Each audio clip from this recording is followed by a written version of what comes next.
Hi, I'm Dr. Babar Ahmed. Welcome to Health Matters KC, where we discuss a healthier, stronger, and more mindful you.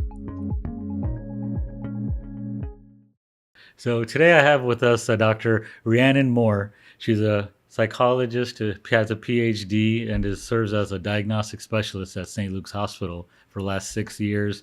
History of working as a behavioral specialist and worked in schools and community health centers, and has significant expertise in working with youth, including those in foster care and post-acute psychiatric hospitals. So, Dr. Moore, I really appreciate you joining us here with Thanks Health for having Matters me. KC, and we'll just dive right into it if you're Sounds okay great. with it. Yeah. Okay.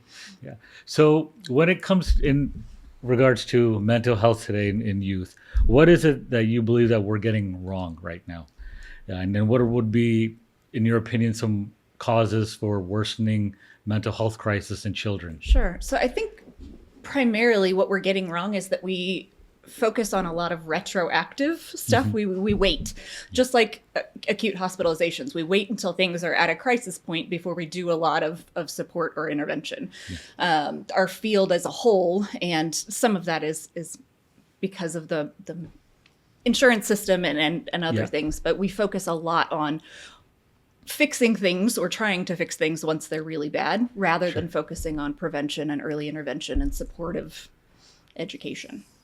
Yeah. So, is there, again, then what kind of role do you think has to do with like the digital media, or just lack of intimacy relationships, or even just lack of connectivity, single parents? Is there one thing, or is it just a combination of things? I think it's absolutely a culmination of things.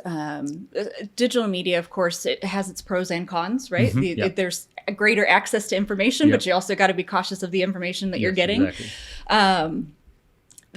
The world is moving very fast, and so Yeah. trying to keep up and having that kind of instant gratification, or that pull for instant gratification, especially on young developing brains, is very challenging.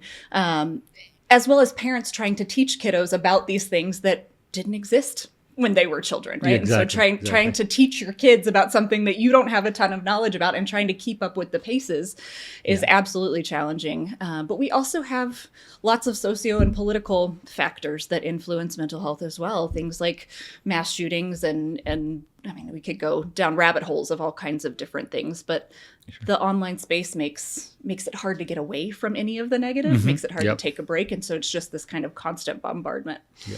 So we'll get into the social media aspect a Yeah. little bit later too, and but then, like, how would you describe a child that is depressed?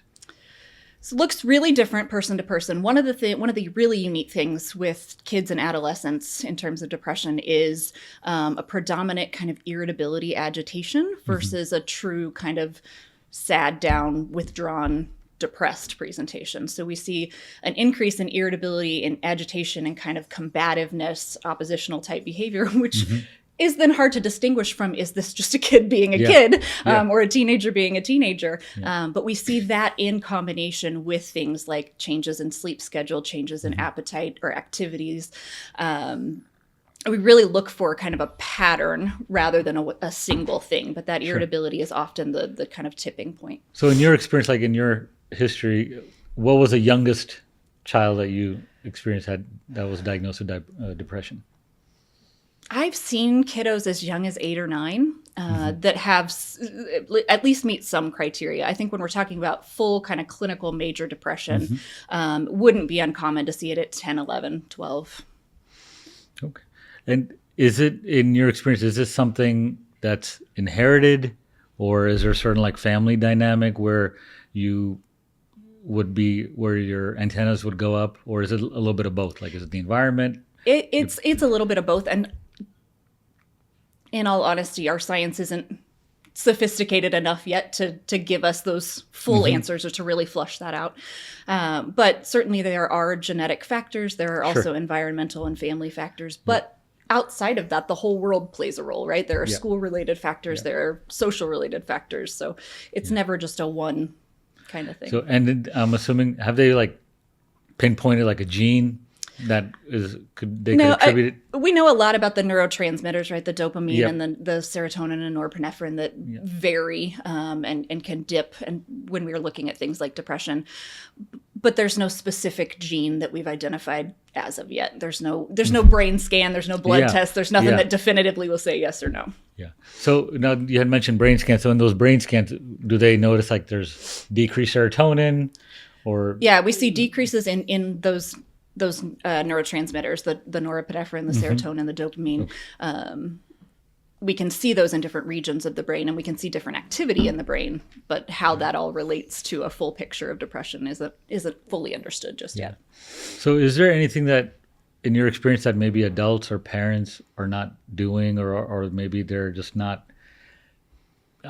teaching their kids, or is it about upbringing, or what is there that certain one thing, or is there a pattern of behaviors where parents are lacking, or I don't know that I would say that parents are lacking. I think what I would say is that we don't, as a society, we don't emphasize mental health. We don't emphasize prevention and proactive. There's a lot of stigma still around mental health, and so it's this thing that we hide away. We don't talk about.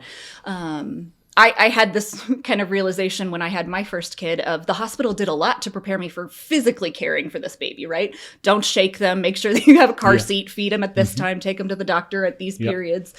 But there was never a conversation or a training about, well, what do we do when you have no sleep and your child is crying all the time, and or what do we do when our kid is having tantrums, or what do we do to prevent these mental health crises? So we don't focus on it from an early age, and we don't give parents the tools, I think, is primarily the issue. And then when you see a child or a teenager, when they mention suicide, like what does that thinking look like in the real world? Yeah, so it gets really scary with teenagers who internalize, because the signs are very, very subtle and very hard to catch. Sometimes you've got teenagers who are externalizers, and they will do those kind of classic things of talking about suicide or talking about self-harm, posting on social media, doing those kinds of things. But the really scary ones are the ones who don't talk about it and who don't give any of those signs. You may see some subtle things like some withdrawal from activities, but often the signs are so subtle, or it's just really, really hard to catch if you're not having regular conversations with And your kiddo. isn't it one of those things where, like, they also say like a telltale sign is if you see someone that's like giving away their things? And, It can be. With teenagers, we see that less because they don't have as much to They give don't away. have, no, that's true. Right? That's true. So That's with true. adults, we see that more, but not as much with kids and teens. So what red flags would you want adults or parents or family members to kind of hone in on? I think more than honing in on a certain thing is just being really present and consistently present. Having those conversations, watching for subtle changes, and having an outlet, having a built-in outlet, whether that's the parent or whether it's a counselor at school or whether it's, some other trusted adult, but having that outlet with regular check-ins and saying, hey, I noticed this week you were eating less, or hey, I noticed this week you were spending more time in your room, and just having those conversations, making it kind of normalizing, talking about those things that are often uncomfortable or difficult to talk about. So it can a child be like higher functioning and still be suicidal then? Oh, absolutely. Some of the scariest internalizing kids are those really high achieving. They're getting straight A's. They've got a lot of pressure on themselves, imposed or from family or teachers. They're doing well. They're doing all the things they're supposed to be doing. But they've got a lot underneath that's not being addressed. And so, what role do you think, like, going on those lines, what role do you think that shame or like bullying has to do with depression and suicide? There's still, like I said, the stigma and a lot of shame around mental health. I think it's that dynamic is changing with this generation of kiddos right now who are much more open to talking about these things in really positive ways. And I think some of that is because we've focused a little more on prevention. We've put more resources into schools to focus on mental health. I'm sorry, I forgot your original question. I went down a No, little no, it rabbit was hole there. basically like what role do you think like bullying? Bullying, yeah. How does it play in mental health? Bullying has always been a thing, obviously, and it's always the primary difference between today's world and 50, 60 years ago is that you went home and you got away from the bullies, right? Yeah. They weren't constantly on your phone, in Yep. your pocket, on your laptop. That's true. There was that downtime and that escape and that ability to recover before you had to go deal with it again. The difference now is that it's just this constant bombardment. It doesn't go away, and we can do it anonymously. We may not even know the source, so it's harder Yeah. to address it, and that can really compound that hopeless feeling of like, this is just never going to get better. And then what would be some wounds that you think that children that they can carry into adulthood because obviously they all won't express Sure. that they're depressed, but then what kind of wounds or what would you see if they're transitioning from children to adulthood? Every kiddo is really different, but some of the primary kind of stressors, traumas, triggers that we know are most impactful for people. Obviously, there are those big, obvious traumas, right? Yeah. War and car accidents and those kinds of Yeah. things. But invalidation within family systems is one of those that really tears down people's self-worth and builds up that shame and can be really problematic. Even just the absence of a stable, consistent caregiver. Yeah. We see a lot of that. There are obviously those bigger traumas, but we see just that the stability and the constant presence of somebody, a safe person, a safe adult, goes a long way in terms of risk prevention. And do you, in your practice, like, have you seen children who are aware that they're depressed and suicide and they're really shameful about it? Or is that more in the like adulthood? I would say a little bit of both. We're starting to see, especially with some of our teens and preteens right now, we're starting to see more openness in terms of discussing and telling people. Yeah. But we also have, again, it tends to be those kind of internalizing, high achieving Yeah. kids who are like, I can't say these things out loud because Yeah. I'm supposed to be perfect. I'm supposed to be getting Yeah. straight A's. I have no reason to be depressed. And if you don't understand the kind of brain chemistry and the multifaceted components that go into depression, it's really easy to look from the outside or even from the inside and say, I shouldn't be feeling this way. I have no reason to, because we don't understand why it's compounding Yeah. and why it's happening that way. So in your experience with schools nowadays, Yeah. have the schools become more aware? Do they have more programs or more resources available to identify kids who may be at risk? Yeah, and there are some national programs through the CDC that have come about in the last 10 years or so that really focus on school prevention. We ask schools and teachers to do a lot. We ask them Yeah. to do a whole Oh, lot. yeah. And when you add something else gets kind of forfeited, right? So we have students who have a lot of pressure to succeed academically. Yeah. And if we're going to then implement a bunch of mental health activities or preventative strategies within a school, well, then that's less time that they're getting Yeah. for math or for physical education or for something else, right? There's a give and take because they're only in school for so many hours a day. So I Exactly. think we've done okay with giving the schools resources, but we haven't done it as well at just a global dissemination of information so that it's easy for parents Sure. to access. It's easier for older siblings and aunts and uncles and grandparents. We've kind of siloed it into schools and therapist's office Yeah. in a way that isn't as helpful. So in your practice, I know you've had experience in schools and foster care. Is there any one like case that kind of stuck with you, like where the signs were really subtle, but then you were able to kind of intervene and Yeah, and I think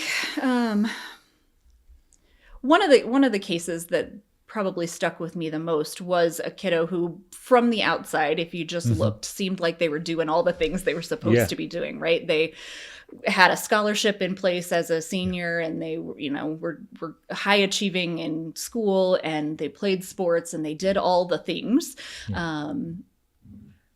But they also always wore long sleeves because they were hiding scars, and they, Oh. they did a lot of internalized, hidden stuff. That if you just asked anyone around them, they would have been like, "No, they're fine. They're Yeah. great. They're better Yeah.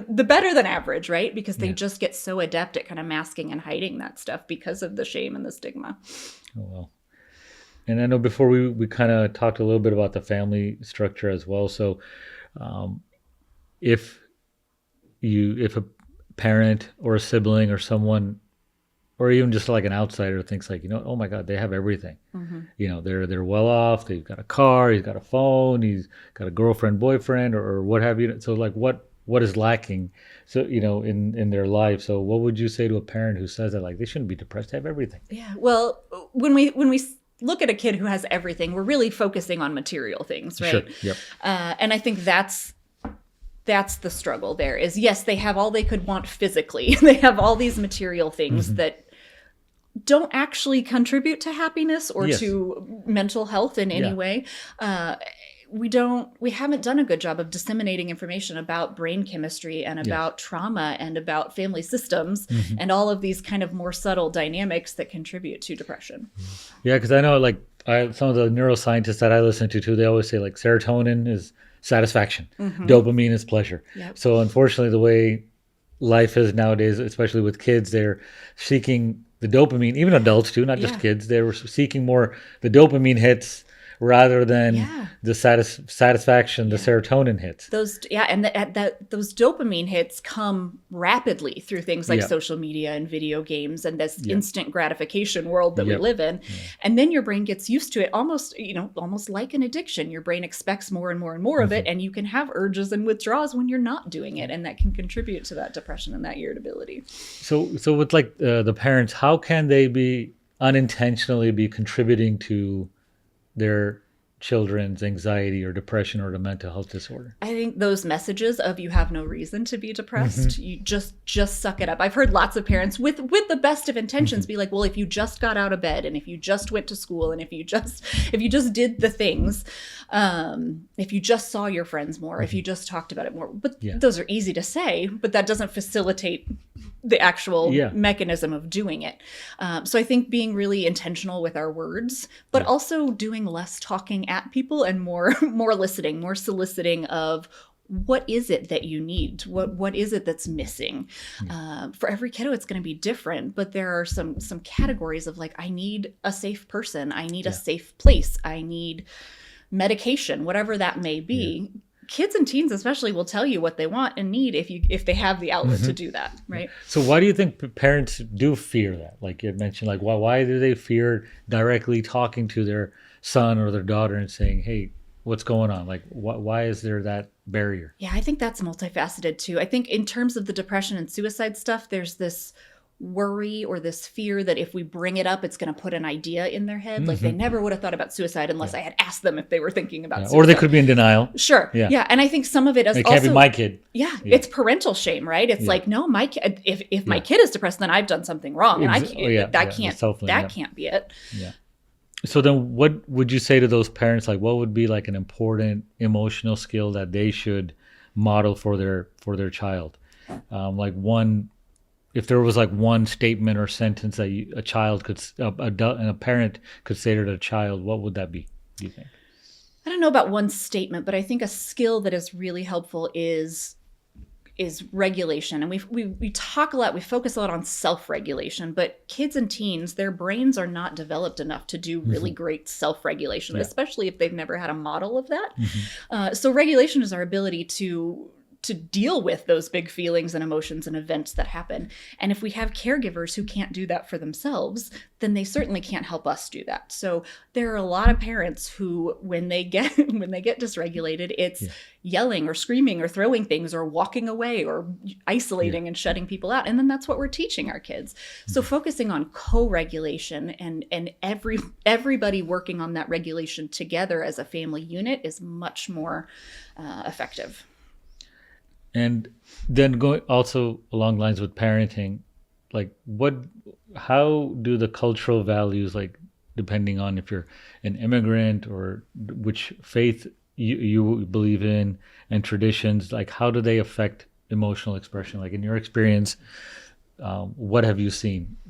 that Yeah. that transcends that are commonalities between different faiths, or what are differences in different Yeah, cultures? I think there are, in terms of faith and religion, there are many religions who sort of preach that depression and quote unquote sin are highly related, and that if you're Hmm. not living a certain way, that's why you're feeling depressed, which internalizes more of that Yeah. shame, really, because Yeah. now it's on you. You're doing the wrong Uh-huh. things. But I think there, within faith systems, there's also sometimes the expectation of we're going to keep this within the faith system. So maybe we'll go to a religious or spiritual counselor, but is that the same as treatment, right? And Hmm. so sometimes I think that there's that risk of, if we're doing really great spiritual counseling and it's working, that's fantastic, but it may not be the only thing that needs to be done, or there may be adjunct things that we need to add to that spiritual counseling. And I think sometimes it's hard for certain folks to go outside of those, or there may be a lack of trust too, of this person is not going to understand my faith or my religion if I go outside of my church or my religious group. Same with various cultures. There are certain cultures who it's just very taboo, or very unpracticed to talk about those things outside of family units, or to talk about them at all, because of the stigma is part of it. Yeah. But also it's this expectation of, we don't talk about these things outside of our family. So depending on the culture, it's really hard for people to seek treatment when those are the messages that they're hearing. But it's also hard for families to know where to start in terms of seeking treatment, because they've never done it. Even if they wanted to break out of those cultural or religious facets, finding the correct resources that help to preserve their faith and their traditions and their cultural identity without undermining those things is tough. Yeah. So, like, with especially, let's say, for immigrant families, have you noticed, like, there's a pressure to succeed, which really could be impacting their mental health as well? Yeah, and I think right now, in the current kind of socio-political climate, that is amplified even more. Of, we have to be on our best behavior. We have to combat all of these negative stereotypes. We have to be the shining star. We have, and I think that's really, really toxic. And then, like, what happens when family honor or public image, comes before your emotional well-being? Because I know, like, especially in Asian cultures, whether you're like in the India and Pakistan, or even like the Southeast Asian, those cultures, it's a huge issue, as we talked about before, about family honor and public image. Like, no, it can't be my kid. Yeah. Or, it has to be somebody else's kid. So what have you come across that before in your practice? Yeah, and I think it takes a really skilled clinician and someone who understands those cultural dynamics to build that rapport over time. It's not going to be an instant shift. It's not going to be a, hey, do it this way. And it takes kind of some finessing of how do we bridge that gap? How do we bring the two together, versus saying, you're way over here, you need to come way over here. Yeah. Because of course, when immigrants are coming to, let's say, to America or Canada, there's a cultural clash. Absolutely. About just values and religion and beliefs, and just the way the life is set up from where they came from. Sure. So, like, in your experience, are there certain cultures or certain parts of the world, obviously not being stereotypical, but I mean, just based on of your experience, like, has there been any certain cultures or regions where you thought the mental health was harder to treat, or harder to diagnose, or harder to manage? I don't know that it's necessarily certain regions or certain cultures, as much as it's, we have a deficit of clinicians from those cultures, or clinicians well trained in those cultural identities. So me as a white person who grew up in the in the Midwest, Yeah. my understanding of those cultural identities, unless I've really done a lot of intentional work, is probably pretty limited. So trying from my Midwestern perspective to just jump in with immigrants from any country and say, let's do it like this, is just not going to be effective. Sure. Right. So I don't know that it's necessarily that the culture itself. Certainly there can be cultural differences and challenges, but also the clinicians have to be able to meet people where they are and finesse those relationships. That's true. And so I know we're talking about families and mental health. So then what practices or traditions or rituals do you think that families used to do before and now it's gone? And that could be contributing to the mental health issues with children. I think if we really were to parse it down or boil it down, quality time is one of those things that has become kind of a commodity. Yeah. Even when we're together as families, there are so many potential intrusions from TV, from social media, from busy schedules, right? We're eating on the go. We're talking while we're driving in the car. It's not a dedicated, we all sit down and eat dinner together, or we spend weekends together, or we have family dinners on Sunday. There's not this intentional focus on that quality time. And so we're missing the little moments and the little signs because we're not regularly checking in. And that's really interesting too, because it's like, I thought technology was supposed to make our lives easier and give us more time to do stuff. It's a trade-off, but it seems like we're spending more and more time on the technology and not with actual people and interactions. And then that's one thing that I definitely get. It's like sometimes, I'm sure it happens to everybody. It's like you'll be sitting there, whether I'm like in the hospital or just like in a cafeteria, just outside a coffee shop. It's like, I'm just sitting here. I'm just going to put my phone down. And everybody's just on. Yeah. Everybody's just on their phone. Nobody will even look up or say hi or even just like, and it's like, even if I tried to do that once or twice, like just like, hey, how you doing? How's your day? And I got this funny look. Like, why are you talking to me? Why are you talking to me? It was like you're on your phone talking to somebody that might be 1,000 miles away. Right. But the guy who's right next to you is just saying, how are you doing? That personal connection is tougher. And even that's just something in my lifetime too. It's like 25 years ago, we didn't have phones that we could just hang around. Yeah. And part of that is kids don't learn how to be bored and understimulated either, right? So they don't learn how to regulate those systems because there's constant stimulation. Yeah. So now, like going on to the social media aspect. So in the last 20, 25 years, do you think that, is it harder to be a child or teen now versus then? Or were there different challenges at that time versus now? Or is it just, same kind of challenges, it's just a different generation? So human memory is pretty poor as a whole in terms of its accuracy. And so I think it's really easy for older generations to look at current generations and say, well, we didn't do these things. We weren't like this. We had it much worse. And what are they complaining about? But every generation has got its stuff, right? Yeah. And the current generation has had a lot to contend with. They're being raised by parents who were sort of culturally traumatized, at least in the U.S., by things like the Oklahoma City bombing and 9/11 and Columbine and all of this increase in school shootings. So these parents are struggling with their own regulation and their own well-being, trying to raise a generation of kids who then is living in the climate that we're living in now with the pandemic and again, the rise in violence and gun violence, especially in the United States, and the bombardment of constant social media. And so every generation's got their stuff. I think it's hard to be a middle schooler and a teenager, regardless of when. I think it's always been difficult. You're living in this world where you're in between adulthood and childhood, and the expectations are different depending on the time. So you're doing this like in the moment kind of switching of roles, and it's just a lot to juggle. I would maybe, I'd like to think, or my mind is telling me, it's like back when we were kids, it's like we didn't know the up to date.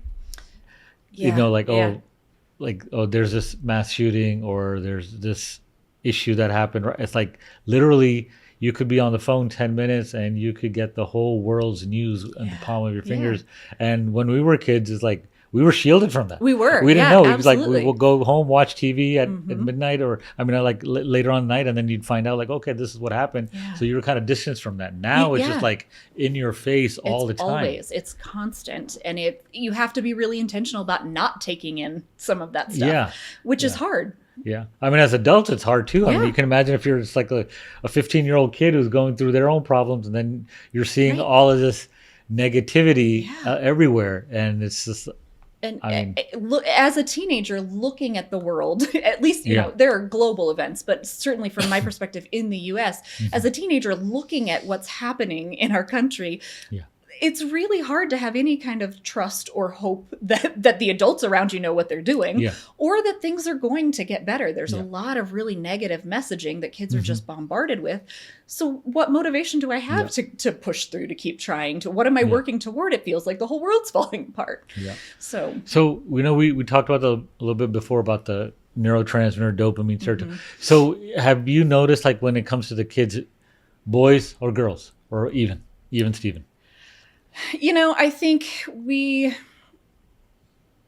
there aren't explicit gender differences in terms of that. I think we see it presents differently, right? Yeah. So the boys are getting more of those dopamine hits from things like video games, where the girls are getting it more from social media and Yeah. those kind of social interactions. Yeah. Um, The Mean Girls. yeah, and it's a bit stereotypical, Yeah. but stereotypes emerge sometimes from true Yeah. events.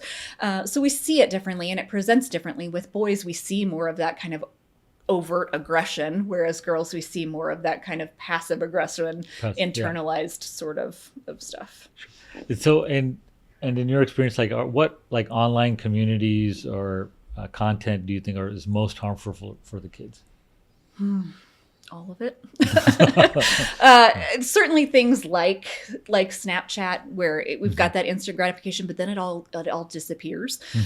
So we can hide things. We can be really covert about things, and it's harder for parents to track and know what their kids are doing. Yeah.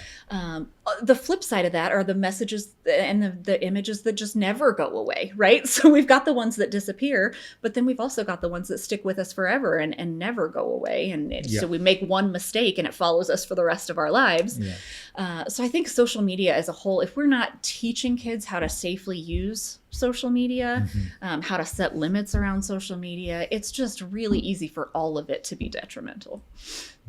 So and with the camera like always being on you, I'm assuming there's like a huge psychological cost Yeah. for it. And then you also have like the online bullying. So I mean, is there any case that you ever came across that where the child was being bullied online? I mean, we've had certainly cases in the headlines, but those are not isolated events, Yeah. right? This is everywhere, and it's happening younger and younger because parents are allowing access to social media at younger and younger ages. We're seeing this pattern occur in 8, 9, 10-year-old kids. But I think part of that problem, part of it is the exposure and the access to those things, but it's also the social models that these kids have. We see adults online berating each other and treating each other That's poorly true. all the time. Yeah, And that's that's what true. these kids are watching. And they're like, well, if it's okay for the adults, why Yeah. is it not okay for me? This is how we treat people. Yeah. Wow.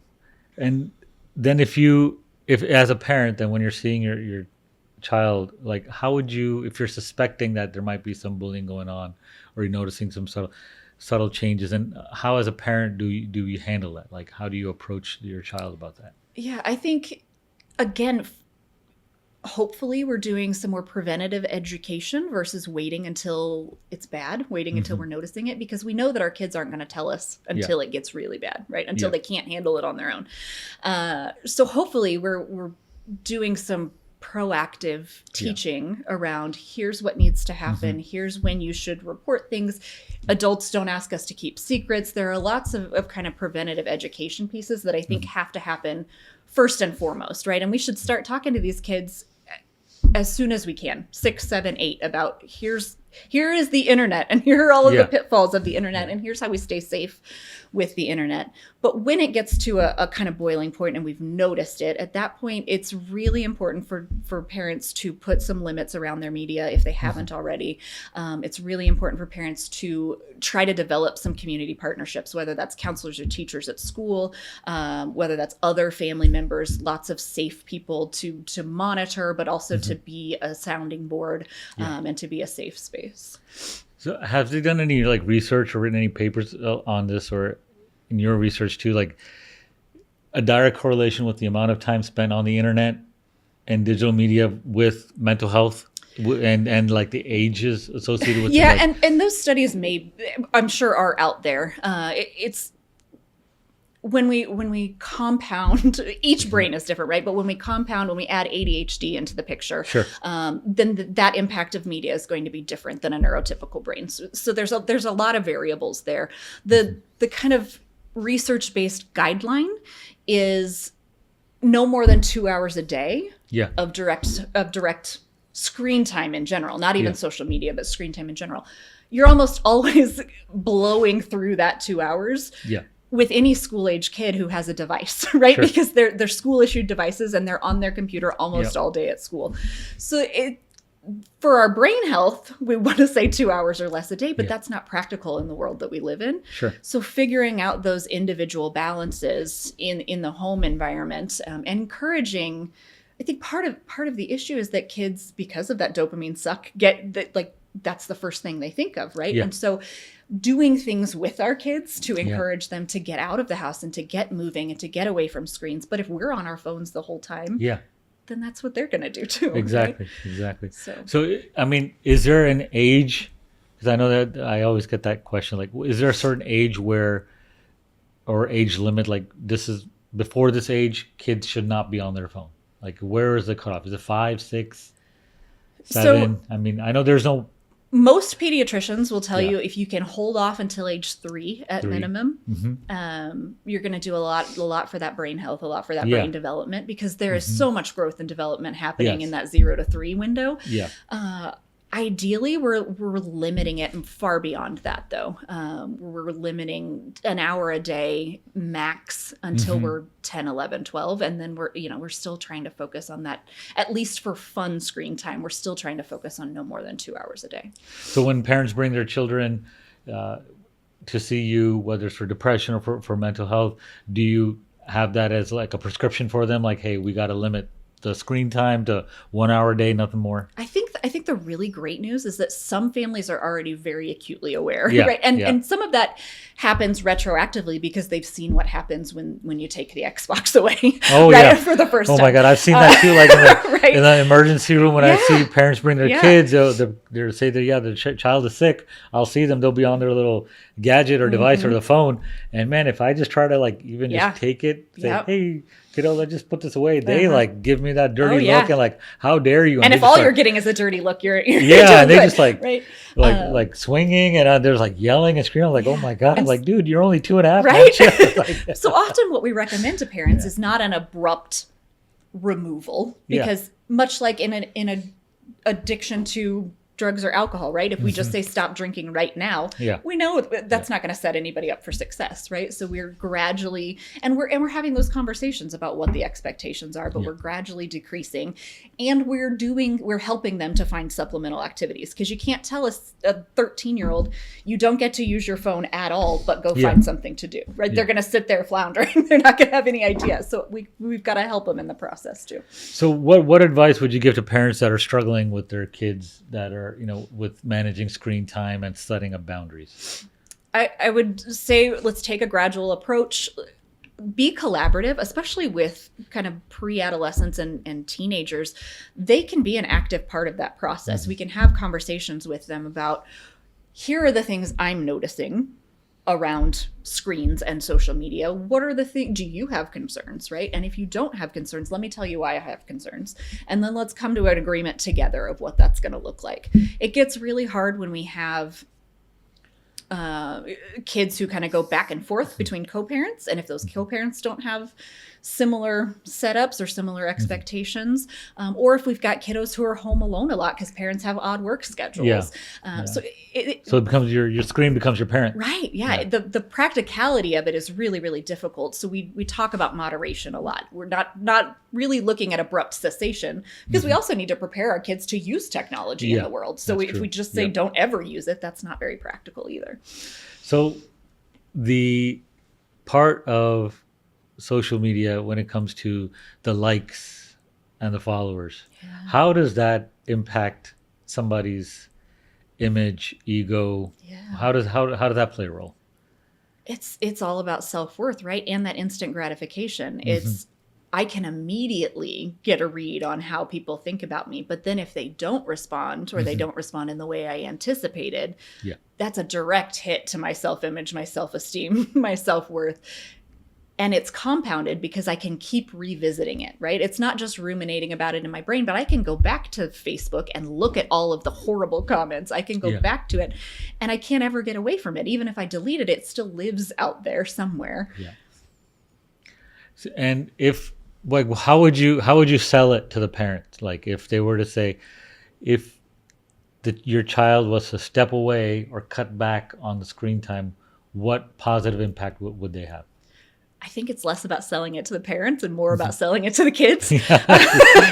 Most parents that you talk with are like, I would love to limit screen time. How do I do that? Right. And most kids are like, absolutely not. I will not limit my screen time.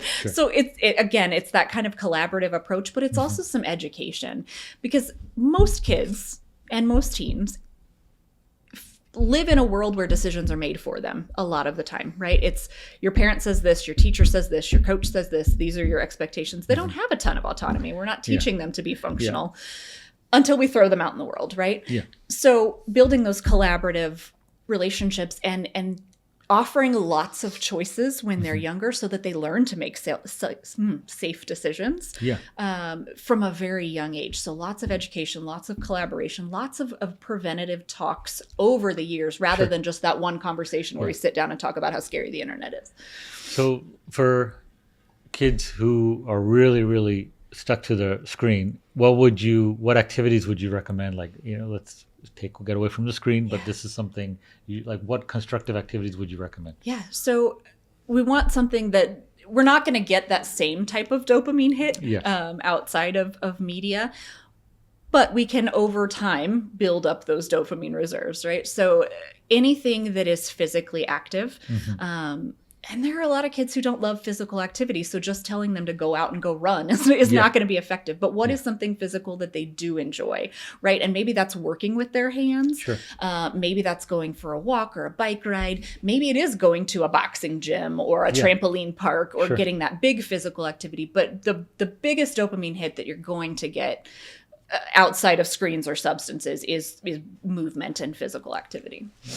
So what would be like one habit that families should implement in regards to their screens that you think, to kind of protect their mental health? I'm always a proponent other than the time. I know we talked about the time, but what else? I'm always a proponent of one screen-free day a week. That's just kind of a built-in expectation of, yes, we use screens when we need them for work and school, but once we come home, all of us together collaboratively are not using screens. We're not watching TV. We're not checking our phone. We don't have the news on in the background. We're not doing any of those things. But it's all of us, right? It's not just the kids. It's not. We're not singling no phones out. on the dining table. No. Like there's a basket. We put all our devices in the basket and we don't touch them for the rest of the night. And if there was if you had the power to just change one thing about tech or what would it be?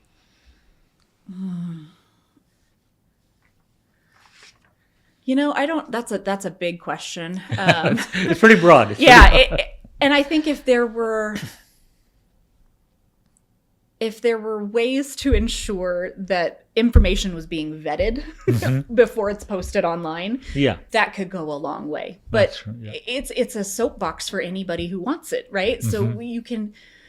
Even just the constant bombardment, but also the misinformation or the misrepresentations and the just toxicity that can come with anybody being able to post anything because it's freedom of speech, or it's the internet and you can do what you want. It just makes it really hard to vet sources and to get accurate information.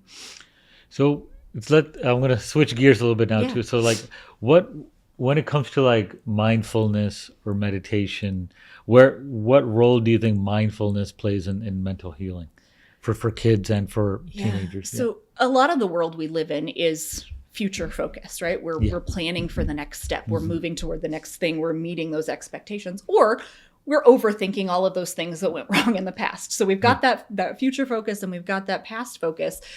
The idea behind mindfulness is being really present in this moment, and being able to let go of those pressures for the future and those ruminations of what happened in the past.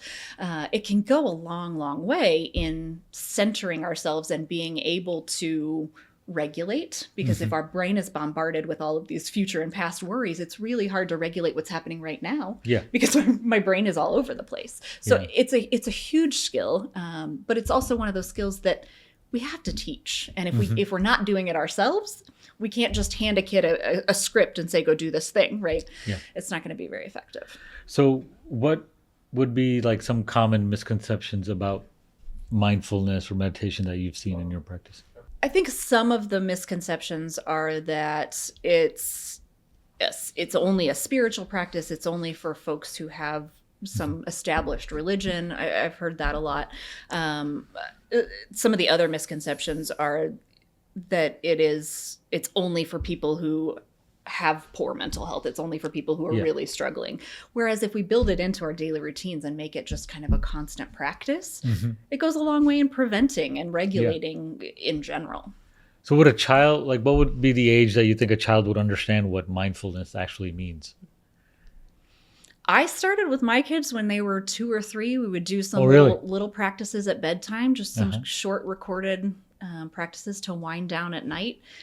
And it was really easy. We're not doing anything elaborate, but we are focusing on calming the body, calming the brain, being right here, right now, all together, getting our brains and our bodies ready for sleep. And that was very effective. So so going on that, like what would be like the simple technique? Like to say you have an 8-year-old, 10-year-old, 12-year-old. Well, where do you think like parents should start, or how should they? There are all kinds of great resources actually for that. When I started it with my kids, it was YouTube videos. Just, you can type in mindfulness or meditation for kids. YouTube has a whole section of just like child meditation. And they do it in really fun, creative kinds of ways that are great for kids. They also have a lot of kind of body focused practices that are really great for those kiddos who need to move a lot. I have one of those who's just constantly on the go. So like having him lay down and do a still meditation was not going to happen, especially at 3 or 4. So we're focusing more on kind of body movement and that kind of thing. So if a child is getting like really, really anxious or distressed or having a little crisis, what would be like a simple grounding technique that you would if you could give me an example? There are lots of things. So box breathing is a really good one. It's in for 4 counts, out for 4 counts, 4 times to kind of draw a box, or you can use your finger, so breathing at each peak, in and out.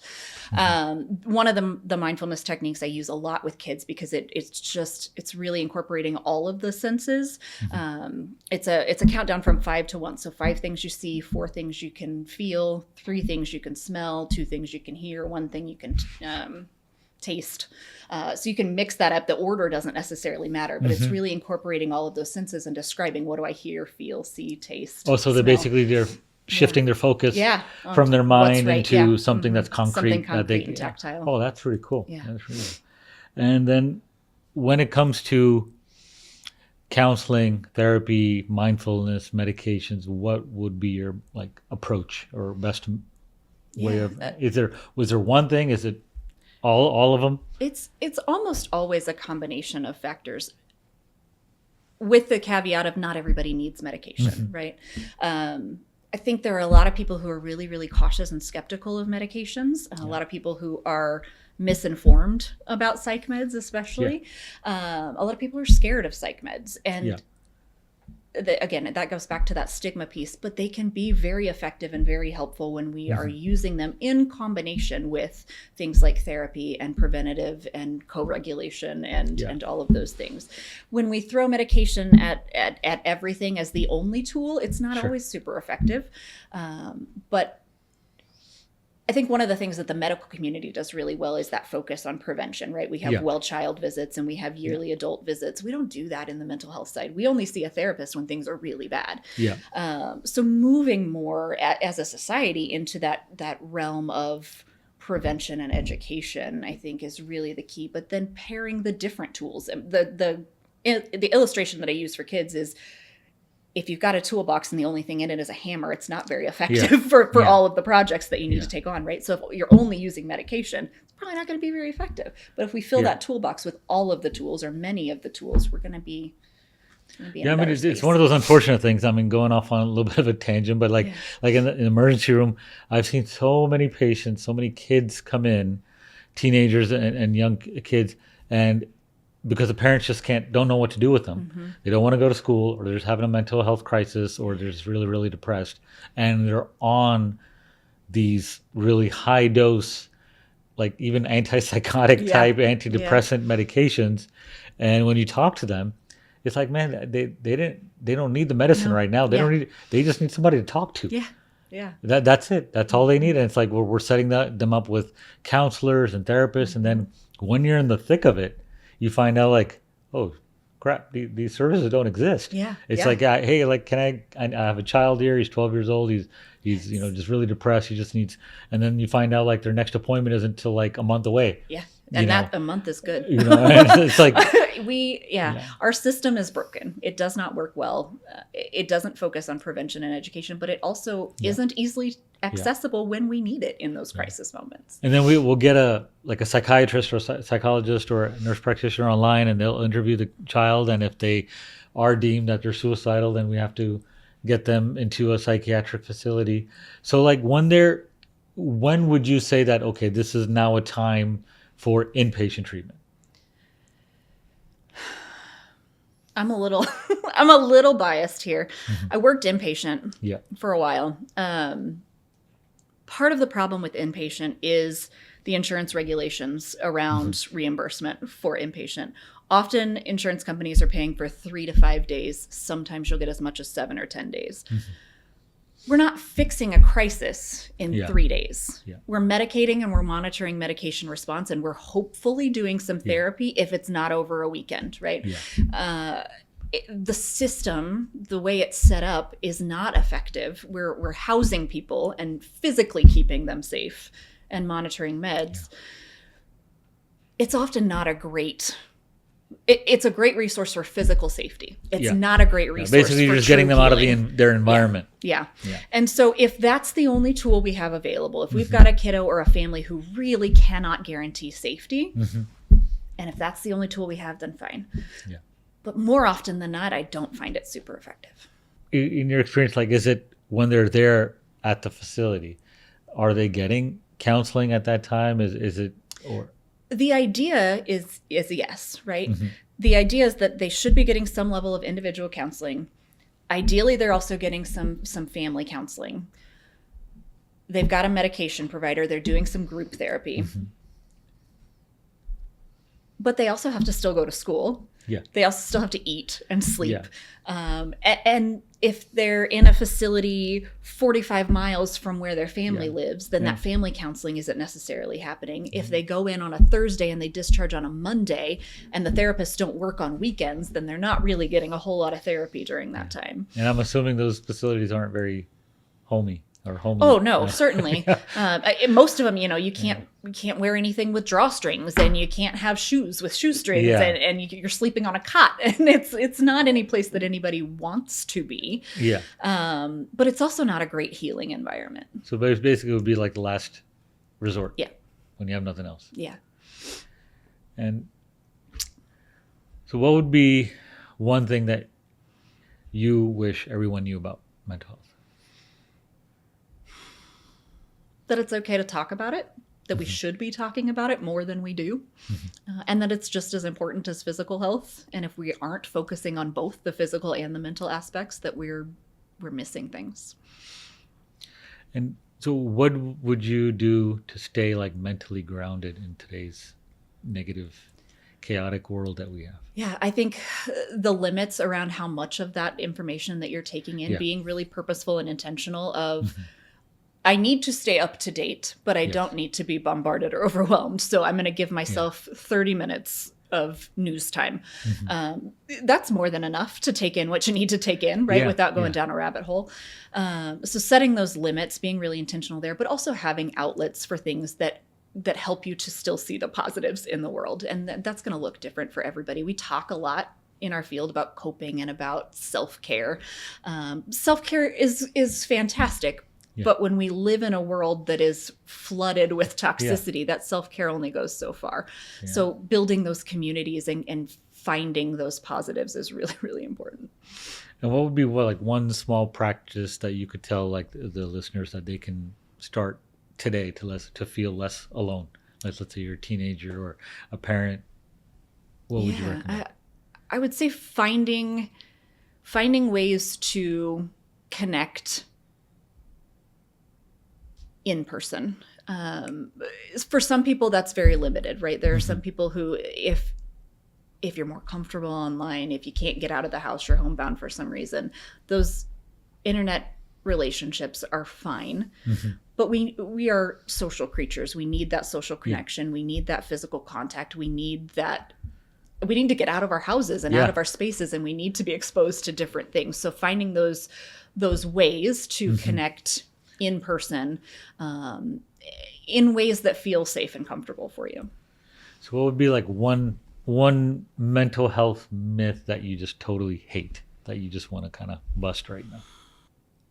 I think, especially in the climate that we have politically right now, there's a lot of focus on people with mental health are broken or dangerous or disposable. Yeah. That their whole identity is wrapped into Sure. this mental health struggle, and that people are far more dynamic and complex than that. And the truth of that is that people with diagnosed mental illnesses are more likely to be victims of some kind of violence than to impose that violence themselves. Yeah.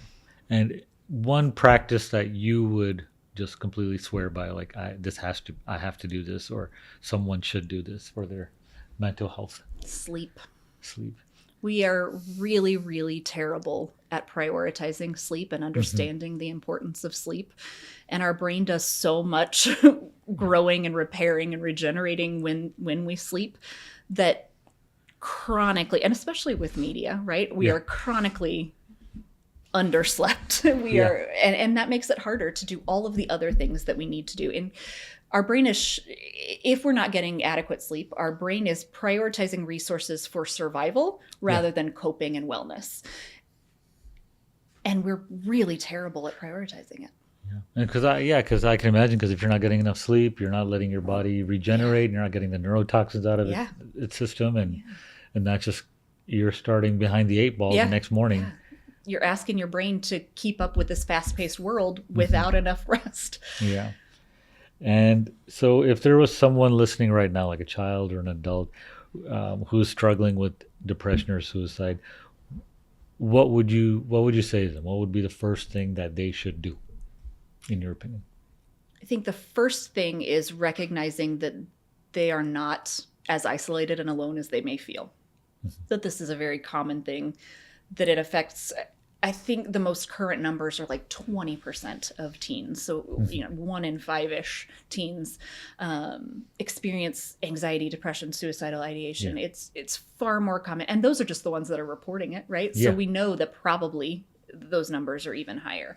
And there's a lot to be said for just not feeling like you're the only one going through this.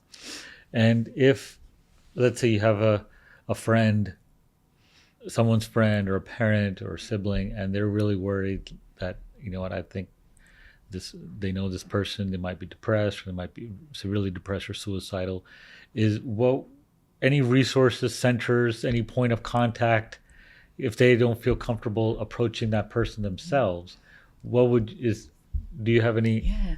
opinion on that So or there's the information National on that? Suicide Hotline in the Yeah. U.S. What is that? Do you know happened in? 41. No, they've changed it recently. Mhm. It's 3 digits. 899, I think. 899? I would have to double check that. Sure. I should know that off the top of my head, but for some reason it's not coming to me. So right if they now. were dialed at 3 numbers, they would get in touch with. You can call, you can text. They have an online chat option. So there are lots of different ways to access that. It's staffed by qualified mental health professionals who can give you immediate services, resources, And guidance as to Yeah, how to guidance. handle the Yep. situation or how. Okay. Yeah, so that's a great one for folks in the kind of LGBT plus community. Mm-hmm. The Trevor Project is really fantastic. They have a similar helpline and chat feature. The one caveat to the chat features is those responses can be a little bit delayed. Sure. So if it's really an emergency situation, right? If this is happening Mm-hmm. right now, or it's going to happen in the next 5-10 minutes, your best resource is an emergency room, unfortunately. Well, Dr. Moore, thank you so much. Thank you. Yeah, I really appreciate your time. It was an honor to Appreciate have it. you here. Thanks Yeah. so much for having me. Thank you.